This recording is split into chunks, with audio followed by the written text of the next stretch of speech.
Here we go.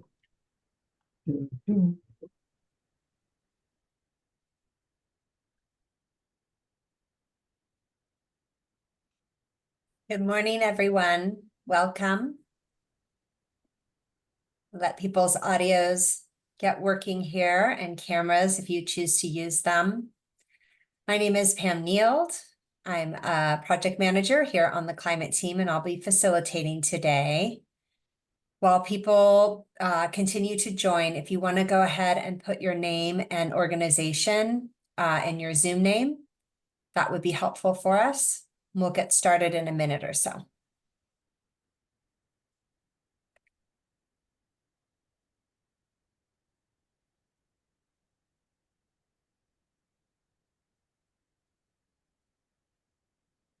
Again, welcome everyone. I'm Pam Neild with BPS.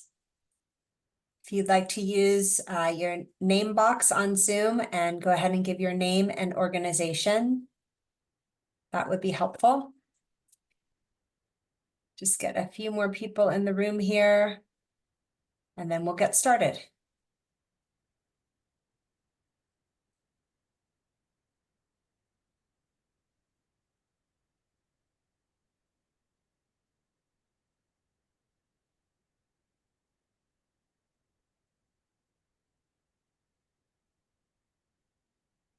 Just checking my screen. Okay, I think we're going to go ahead and get started. I'm going to call the meeting to order, and this meeting is being recorded. Hi and welcome.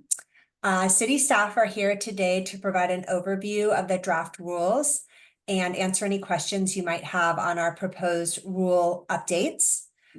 First, I wanted to go ahead and introduce the city staff that are here. I'm Pam Neild. I'm the staff leading the Technical Advisory Committee for the Renewable Fuel Standard, and I'm also your facilitator today. Kyle Diesner is the Climate Policy Analyst who's leading the rulemaking process. Andrea Jacob is also here. She is our Climate Program Manager and oversees the work. And Wing Grabowski manages engagement support and is helping today with tech. So just kind of a meeting overview for you. We'll start with a presentation of the proposed updates and then open the floor for your questions. And before I turn it over to Kyle, who will be giving your presentation, I wanted to just do a few housekeeping details. So the city is taking official input using an online form, and we'll put that form link in the chat. That will be open for your input until Tuesday, August 13th at 11:59 p.m. If you need technical assistance during today's meeting, go ahead and private message Wing, and he can assist you. We will ask that you not private message any city staff. If you have questions on the policy, please just send those out to everyone and we'll address it as a group. And you're welcome to post questions during the presentation. We'll address those as we can during the presentation or save them for after Kyle finishes. So I'd like to go ahead and turn it over to Kyle, who will give our presentation today. Thanks, Kyle. Great. Yes. Thank you, Pam. Give me a moment here to share my screen.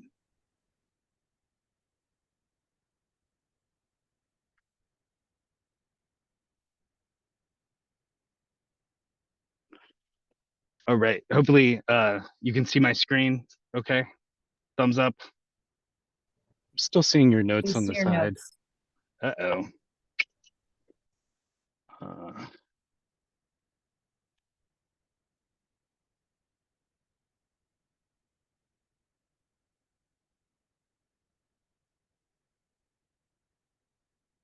You got to have at least one tech issue, right?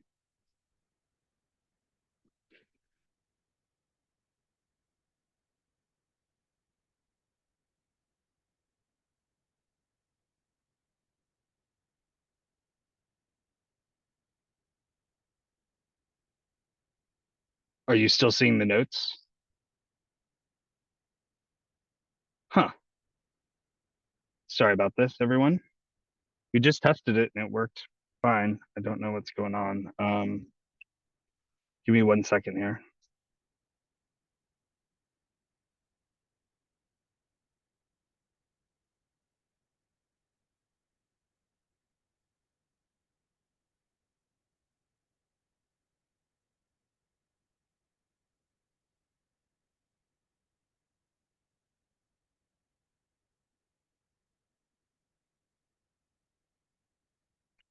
This working? Oh, yay. Great. Sorry about that, everyone. Good morning. Thank you for joining us. As Pam said, we're going to be covering the draft administrative rules this morning that are currently out for public comment. And this is for Portland City Code Chapter 1660. I'm not providing an overview of the Renewable Fuel Standard, as I assume most of you are aware, but we can certainly cover that if there are questions at the end. So this is our second formal rulemaking after our original rulemaking last September. We also adopted interim rules to address some immediate concerns in February of 2024. We're updating the rules again now for a few reasons. First, the interim rules are set to expire later this month, and so we're looking to make those final. We also need to address adding some additional flexibility for compliance, just given the complexities in the fuel supply chains. Lastly, the first book and claim reports are going to be due in January 2025, and we needed to make sure that covered entities had certainty and clarity about the expectations for how to comply. I'm going to run through the draft rules in order. I'll go section by section, focusing just on the substantive proposed edits. Pam Neild will post a link here in the chat to the draft rules, so you all can follow along. And I'll pause for a moment to give folks a chance to open the document.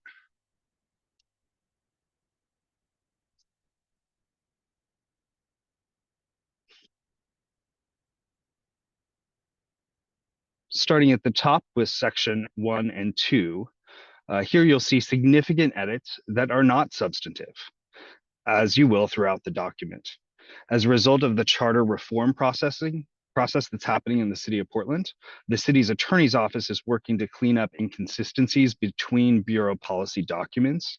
As you can see on this page, the changes are not substantive. Here we address consistent use of abbreviations, notations, and references to definitions. We also removed text that duplicated language from the city code.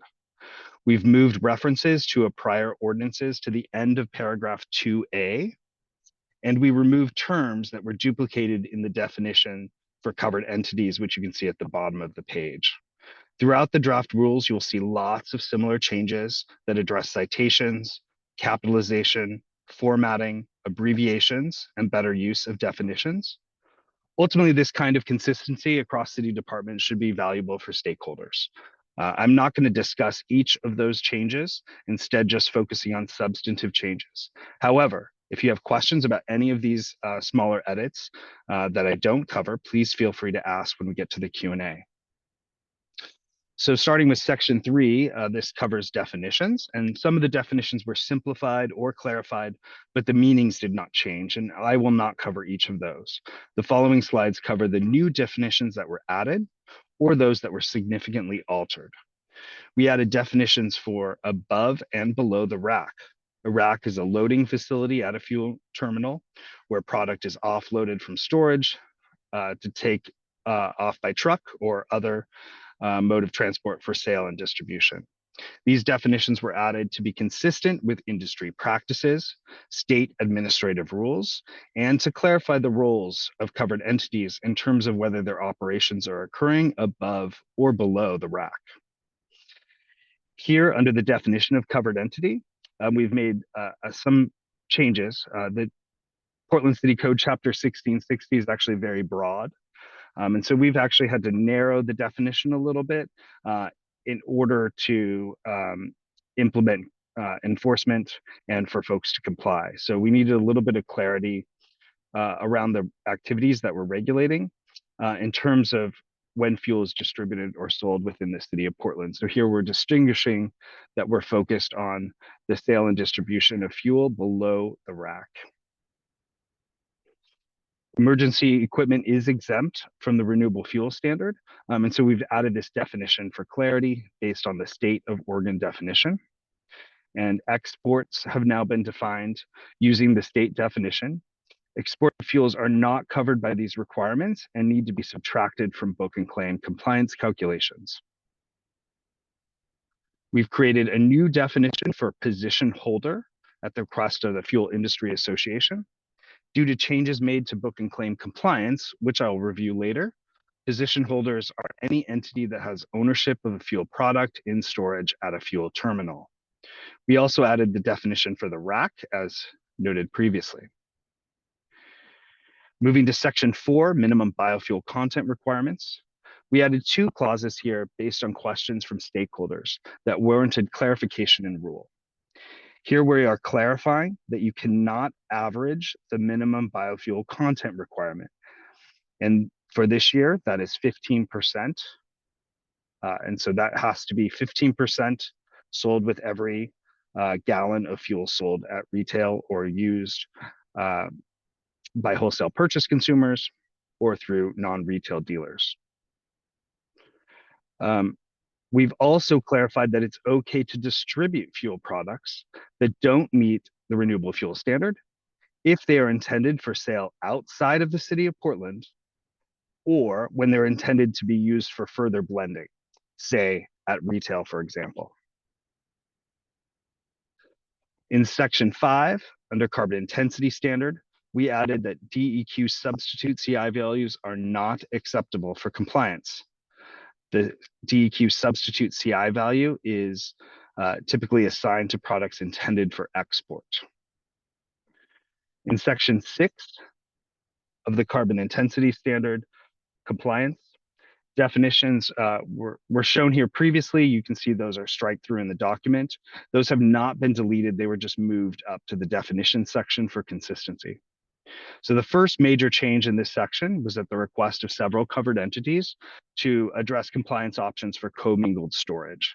And by commingled storage, we mean when a fuel storage tank includes different fuel products that are commingled, and those different products may have different carbon intensity values. We created a compliance pathway for covered entities with products in commingled storage that allows those entities to determine the average CI value for the fuel in commingled storage by tracking the fuels that are added over a set period of time to determine the average CI for the fuel that is offloaded during that period. I do see a hand raised from Mark here. Yes, thank you, Kyle. Actually, can you go back to just the prior slide? This one or the one before? Yeah, this one, that's right. The carbon intensity standard with, so the substitute CI value are not accepted. So the question, so by the way, thank you for running this meeting and Mark Ventura of Phillips 66 and part of the Western State Petroleum Association. So you will be receiving comments, written comments through WESPA. Some of them come from us. Some of those comments come from other member companies. One of the question or one of the clarification I guess we will need based on this statement here is what do we do when a company purchases fuel above the rack, in particular, without LCFS obligation transfer. So that's an option under the Oregon CFP. You can purchase fuel with or without LCFS compliance. If you purchase without LCFS compliance, typically the CI that shows in the system, in the Oregon DQ system, is a substitute pathway value. So what do we do in that case? So one of the suggestion, and I think you'll see that in the written comment, is maybe that fuel, maybe the right way, and that's kind of the way it's done in the CFP. If that in the CI for the Clean Fuel program, if you purchase a fuel without obligation transfer, essentially it doesn't count in your obligation. Whether it would have generated credit or generated deficit had the fuel been purchased with obligation transfer. In the case of a purchase without obligation transfer, there's no crediting or deficit. So one of the recommendation here would be if an entity purchases fuel without LCFS obligation transfer, then essentially that fuel doesn't count at all in the CI and the volume.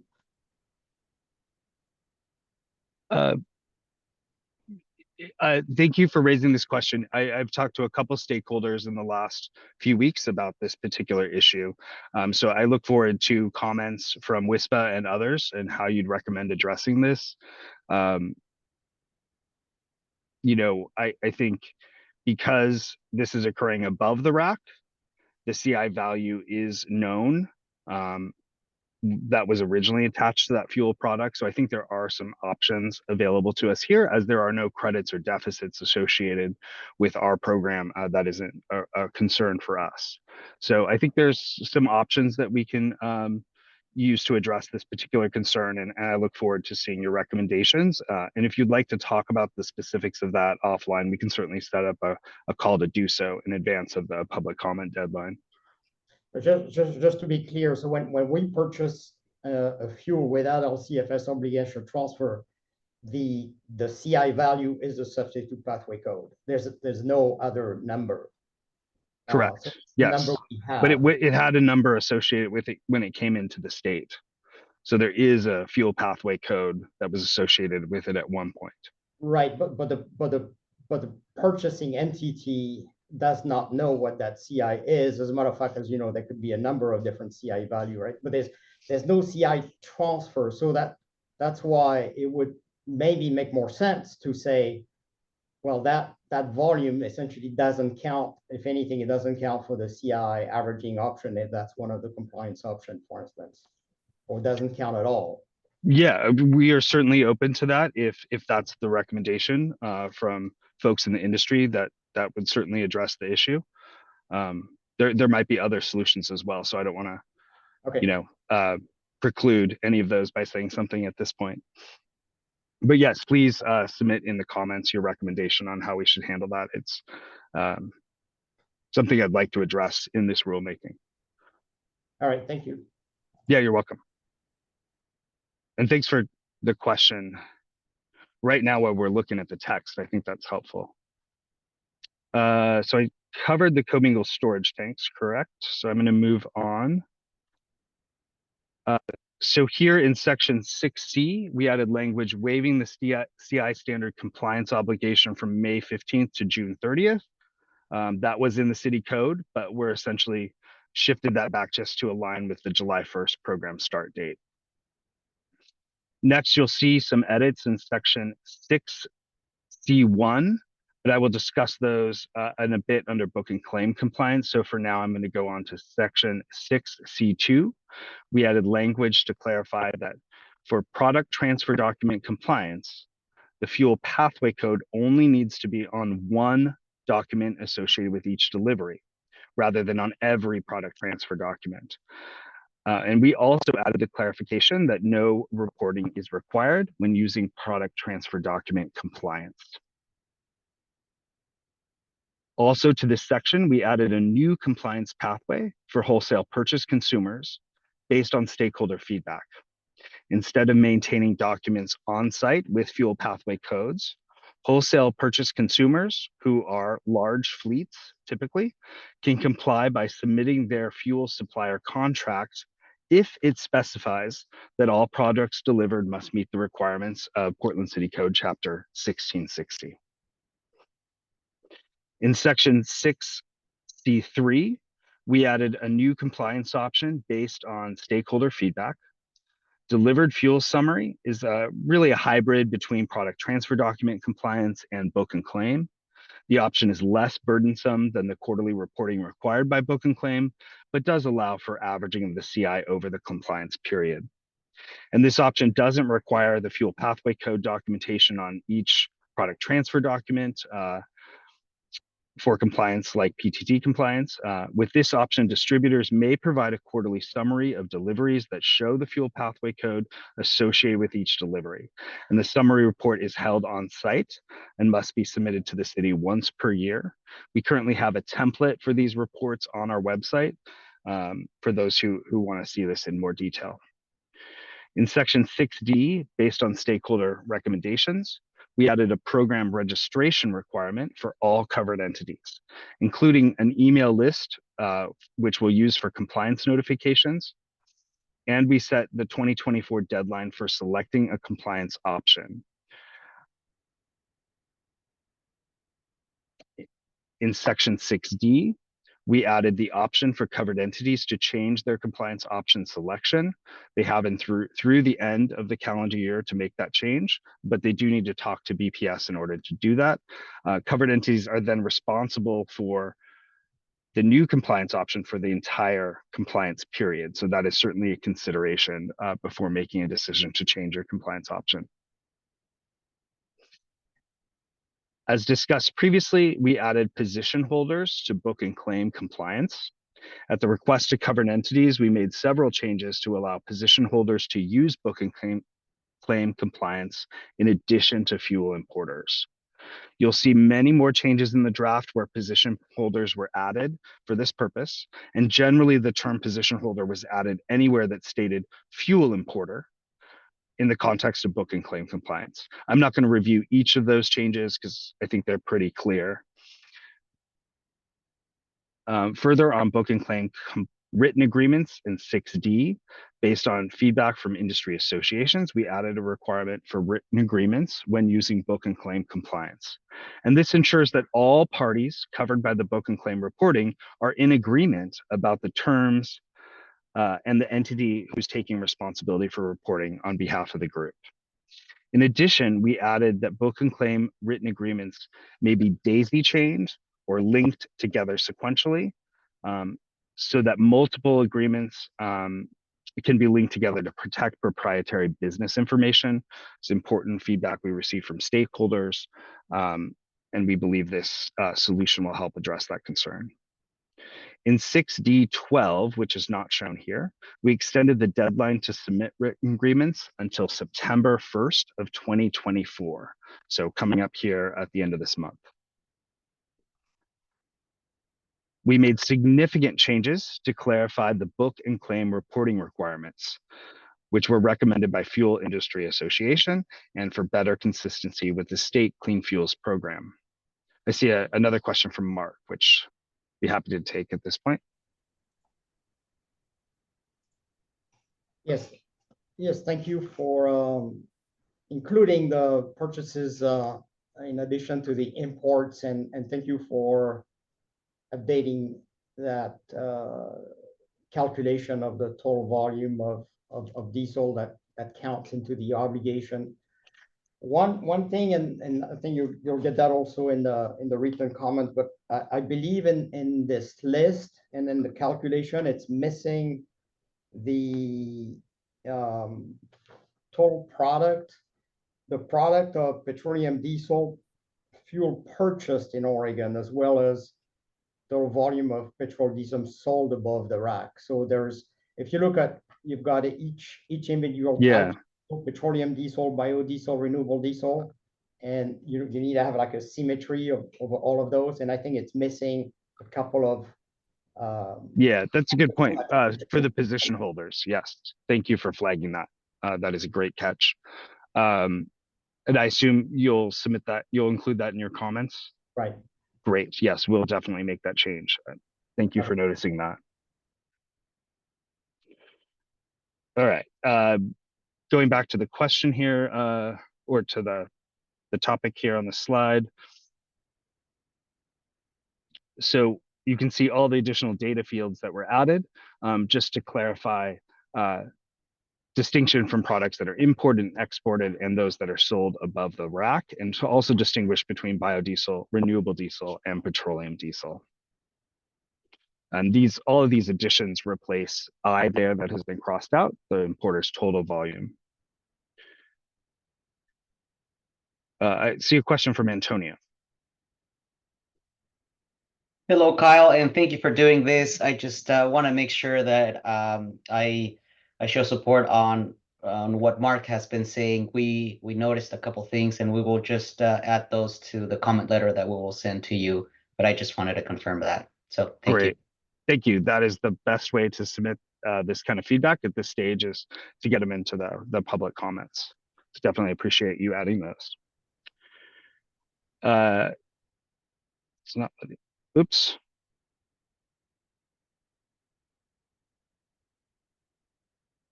Shoot.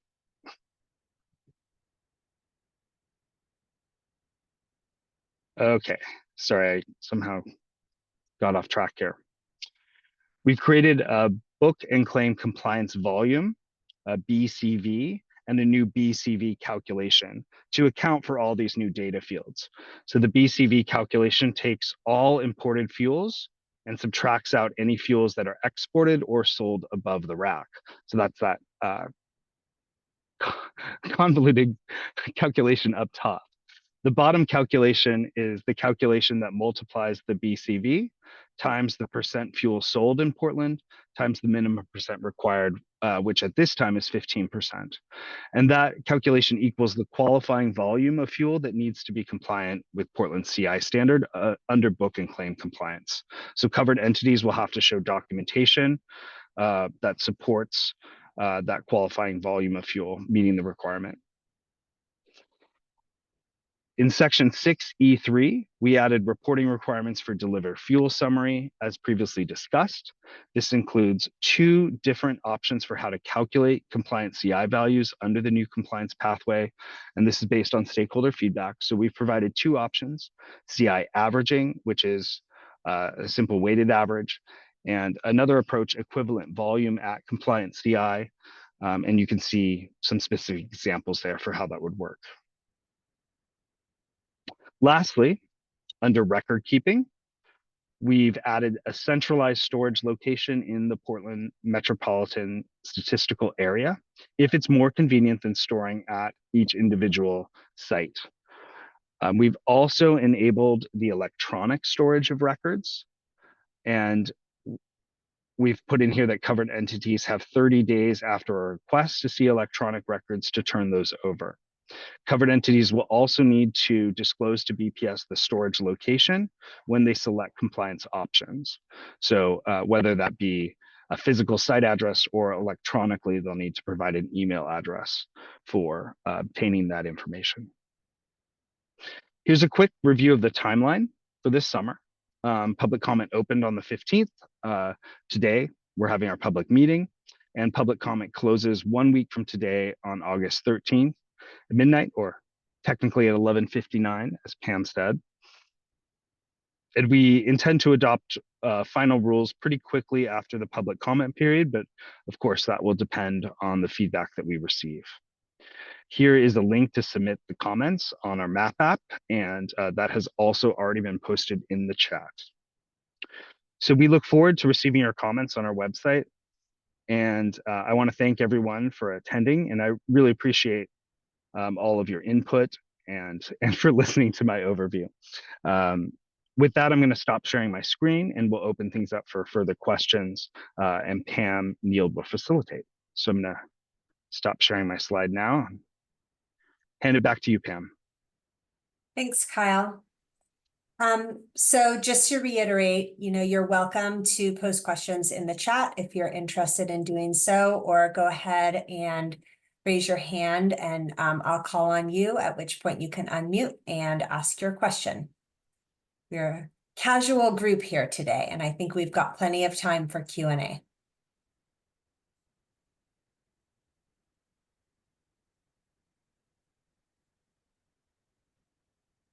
Go ahead, Mark.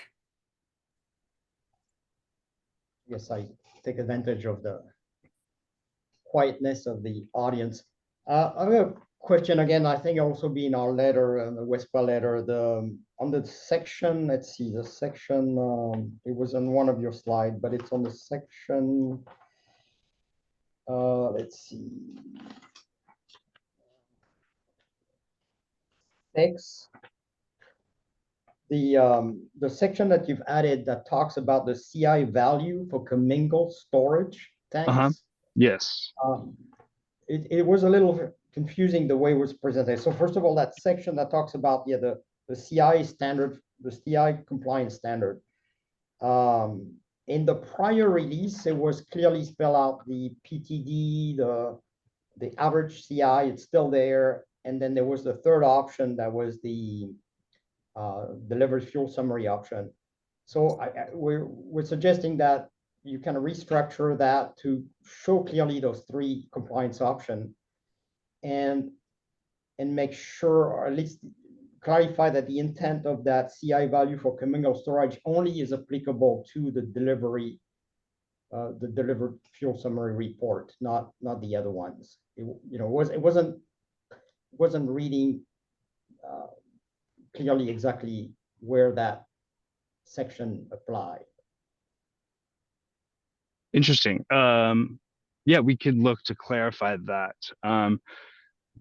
We do still spell out the compliance options under C, book and claim, product transfer document, and delivered fuel summary. But under commingled storage in the middle of that clause, it does state that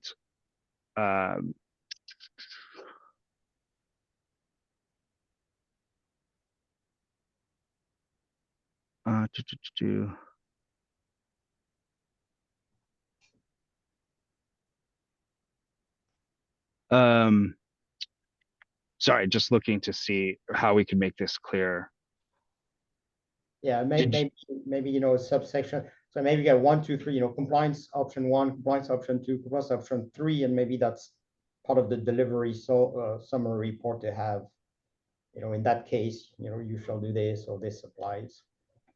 Yeah, so we were going to allow the commingled storage tanks. You can see that in the middle of the paragraph there, averaging the CI value of commingled tanks can be used to comply through product transfer document or delivered fuel summary compliance options. So that's why I had it as a standalone clause instead of under delivered fuel summary. Okay. Does that make sense? Yeah, I think it probably, we won't be able to address it here. Maybe we should think about it, making it, clear what, having the 3 options, compliance option, and then where that paragraph maybe applies to option 1 and 3, something like that. Yeah, I can add it under there as well, under each of those options, just to say that, the average CI value for commingled storage can be used or something along those lines. Okay. Sure. Thank you. Yeah, can definitely clarify that.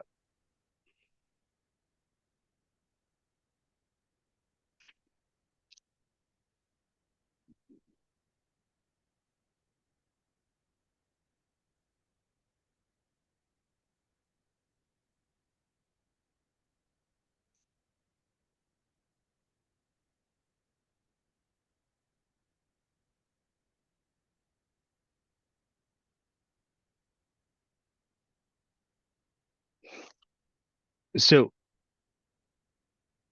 since there aren't questions, I'm going to ask you a question.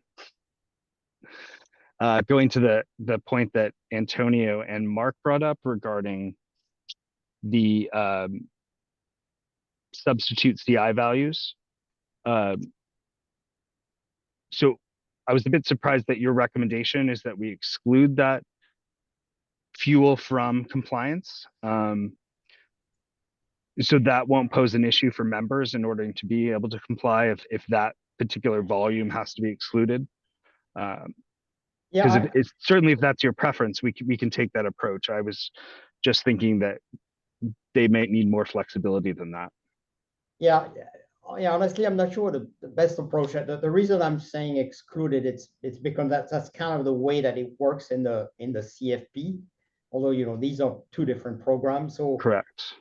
Another option would be to have it included in the volume. So an option would be you could include that in the volume. When you look at total volume, there could be an option. That really the issue is the CI, right? For the CI compliance, what do you do if you don't? If you cannot use a substitute pathway value, and you do not have the CI, the exact CI numbers, what do you do? So one thing, again, the way it's done, but it's not the same. The way it's done in CFP is like it's essentially a non-event, right? The entity that in this case, the entity that imported that product has the compliance obligation, and the entity that purchases the fuel without obligation transfer doesn't. I mean, it's reported as a purchase, but that's it. It doesn't do anything to compliance. So that was just in the thinking of the DEQ regulation, but yeah, maybe better options. We could certainly mirror that. We've been very supportive of aligning our requirements with DEQ as much as possible. my thinking on it was that because that's been brought into the terminal by an importer, and that importer had the original fuel pathway code, that you guys would be able to obtain that even if the state has assigned the substitute. Because that specific nuance doesn't matter to us. It's not a risk of double counting or anything because we, are not assigning any credits or deficits associated with this. So I think it would be fine for us to accept the original fuel pathway code associated with that fuel. Our concern is that the fuel meets the 40 CI requirement. So, that original fuel pathway code is kind of the record of what CI it was assigned when it was brought into the state. And so in the case where an entity can purchase that above the rack and obtain that original fuel pathway code, it shouldn't be an issue. Obviously, in some cases, they may not be able to obtain that. And then that's where we may need an approach like you're suggesting where it would need to be excluded. So I just wanted to kind of propose that other option there. And I don't know how feasible it is for your members to get that fuel pathway code from the original fuel pathway holder before it was replaced with a substitute. But I think that original code meets our needs for our program. Yeah, the issue there could be that an importer may import fuels with a series of pathway codes, right? There could be multiple different pathway codes. And then the importer sells some volume of that fuel, in this case, without obligation transfer, so keeps the credit or deficit without associated. Especially, obviously, the issue here is with the biofuels, biodiesel, renewable diesel. The petroleum diesel wouldn't necessarily be an issue because that's a lookup value. Right. But really on the biodiesel, renewable diesel, so if an entity brings in something with a 30 CI and a 50 CI, then sells without the obligation transfer, there's no pathway that is, there's only that pathway substitute number that doesn't. So you're saying that those fuels they become commingled. Right. And yeah, because, if it were just a one-to-one, like if an importer brings 1,000 gallons of a 30 CI and then the purchaser purchases the exact volume, or if there's only one CI, that's simple, right? Yeah. But generally speaking, there's multiple CI associated with a biodiesel. Some producer may have multiple pathway codes, and so right. then. But isn't that covered though by the clause we added for commingled storage, which is specific to those situations above the rack where fuels are commingled together, and we're allowing them now to set up an average for that product over a set period?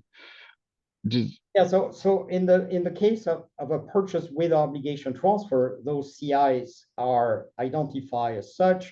There could be a series, and then we can handle the commingled storage issue.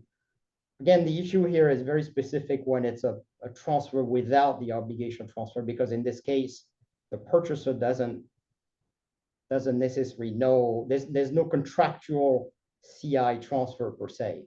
There's Correct. just a volume transfer. The CI is irrelevant.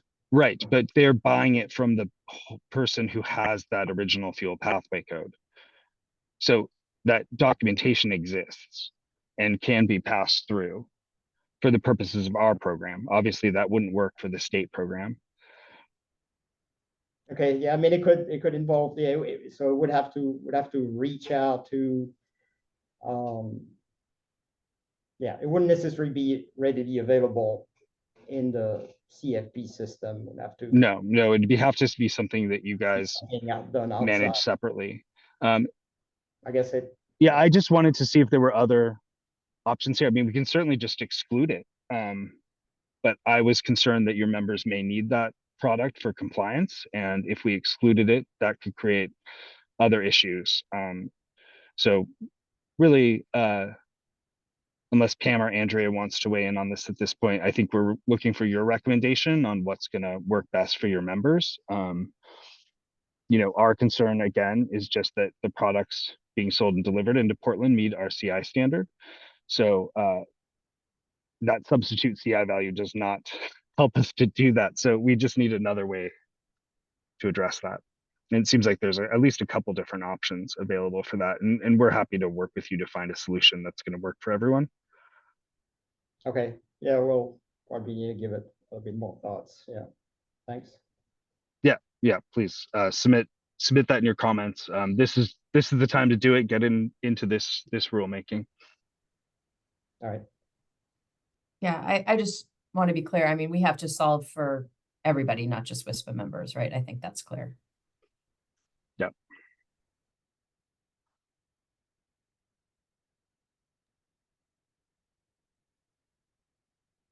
So we will be here until noon, we meaning BPS staff.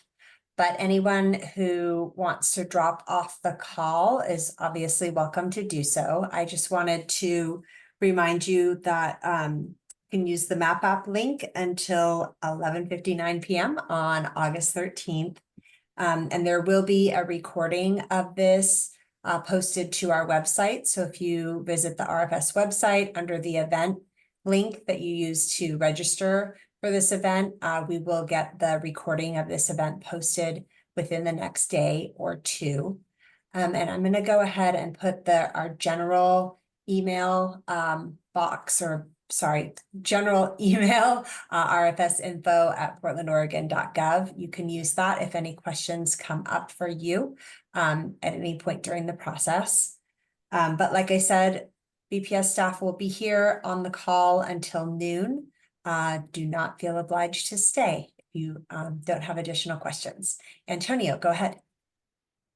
Yeah, no, thank you for this presentation. I really appreciate it. We will discuss about this CI obligation and the specific specific example that we were discussing. And what we're trying to do is to make sure that things are kind of clear, that we understand all the different circumstances and possible scenarios, so that this is a lot smoother and we go with something that is clear and we don't have to readdress it. So we appreciate. I want to say that Kyle has been awesome. I have Thanks. to say, working with Kyle has been great. Very, very easy to talk to and bring up concerns. So it's been really great, and we have collaborated great. So I just look forward to that. But WISPA will want to submit a letter after we discuss these things, and in order to hopefully be of aid and help and collaboration. So Kyle, thank you very much. I really appreciate everything that we have discussed and the openness. So thank you so Yep, much. you're welcome. And you're spot on. It's about getting to clarity here. It's a complex market. And so coming up with a compliance system in this, given that complexity, is tough. So we're all about trying to get to clarity as much as possible. So, and again, for folks on the call, if you want to set up a meeting to talk through that particular problem or any particular problem, happy to do that. You can send an email to the rfsinfo@portland.gov, and we can get a meeting set up ahead of the public comment deadline. We've got, I at least have some flexibility in my calendar in the next few days, so I'm sure we can find something that'll work. And thank you for the kind words, Antonio.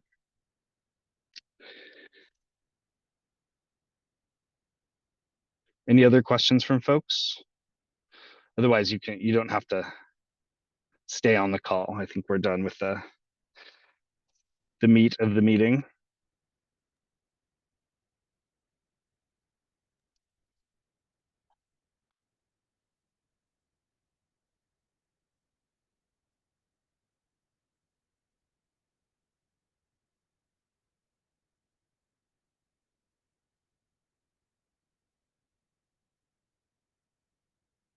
You're welcome, Sarah. Yep, thank you. Thank you for the discussion. Sorry for all the questions, but good Oh, no, discussion. that's what we're here for. Thank you, Mark. I appreciate the All right. questions. All right, thank you.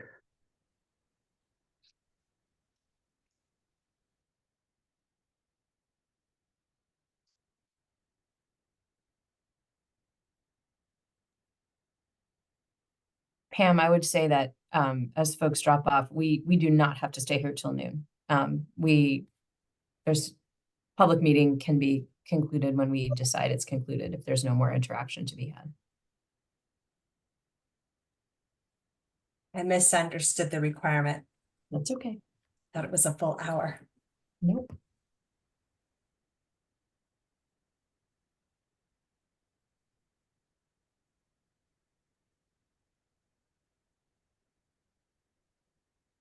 You're welcome, Antonio. Do we want to just call it then? It looks like, Let's just give everyone one last minute, but yeah, I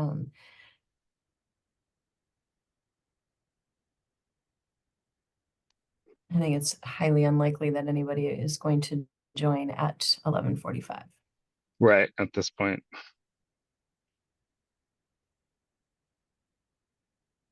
There's a couple comments in the chat, just thank yous, okay.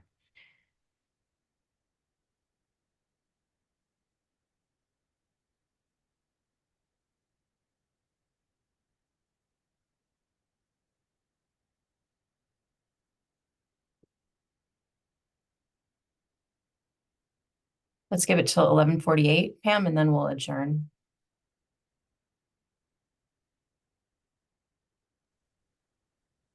Got it.